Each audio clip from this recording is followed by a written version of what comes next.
anyway, folks, if you have any doubt about how invasive on a woman's life, how invasive these different abortion laws are, how destructive these abortion laws are, because again, likely written by men, right? They don't care about women.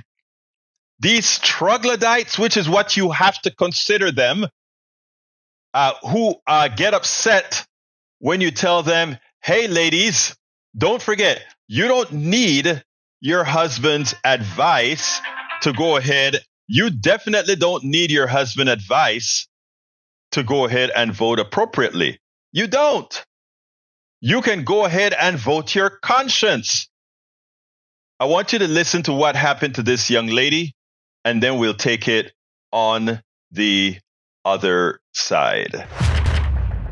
34-year-old mother Avery Davis Bell is speaking out this morning about what she says was a dangerous delay in care by doctors in Georgia when she had a miscarriage last month.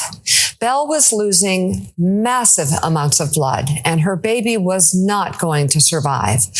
But she says doctors were nervous about beginning the procedures to abort, and it could have cost her life. Bell shared her story with USA Today, which reported, quote, Bell said doctors grappled with when they could start the process of the procedure. It would take time for her cervix to dilate, but it was unclear to the medical team if beginning the dilation would be considered advancing an abortion before the necessary time was up. In a statement to USA Today, listen carefully, Emory Healthcare said, Emory Healthcare uses consensus from clinical experts, medical literature, and legal guidance to support our providers as they make individualized treatment recommendations in compliance with Georgia's abortion laws. Well, the state of Georgia is one of the strictest, has the strictest bans, of course, but due to Donald Trump. After 6 weeks, there are exceptions to save the life of the mother in cases of rape or incest and for medically futile pregnancies. And amidst all that, Avery Davis Bell was caught in the middle, and she joins us now. Avery, thank you so much for coming on the show this morning at this really important time. I know this just happened to you last month, and I'm so sorry. I'm wondering if you could explain why you are speaking out about your harrowing reproductive emergency, and what was it that you went to the emergency room for help for? Yes. So 2 weeks ago, I was 18 weeks pregnant with my very wanted second baby. And I had a complication and been in and out of the hospital. And that night, I started bleeding incredibly heavily again, which I knew was a return to the hospital. Mm-hmm. And I went back. And at that time, we found not only was I bleeding heavily, but that my water had prematurely broken much too early. And the doctors were very clear that my fetus could not survive this and that I was in potential danger of losing a lot of blood. So at this point, this was a miscarriage. And my doctors were fantastic. And they assured me they were going to save my life. And they also made it clear that they had to make sure to operate within the law, within Georgia's abortion ban. And so there might be a waiting period, and they couldn't move up my operation until it was clear that my life was in danger. And this is because of the law that was put into place in the state because of Donald Trump's Supreme Court. So what this means was my doctors had to balance what was best for me in the moment with when it classified as being legal. And this is a place no doctor should have to be put in. And this is a situation I don't want any other person to ever have to go through. And that's why I'm speaking out, and honestly speaking out so soon. And when it's really still hard, I'm still physically recovering, and I'm of course still emotionally recovering. But I went into the hospital the same day I early voted, which was the only time I left bed rest between hospitalizations.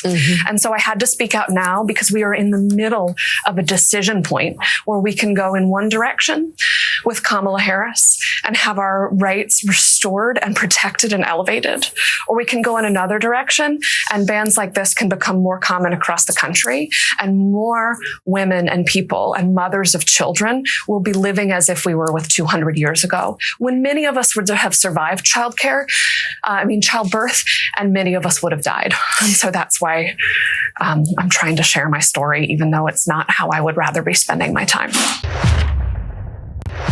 And again, it is shame, right? That this woman, because of laws that men wrote, men that have no conscience, that her body is now in jeopardy. Her ability to have kids later is in jeopardy, that she could have died from sepsis, like we've had several women in Texas die. You know why I think Colin Allred is going to win?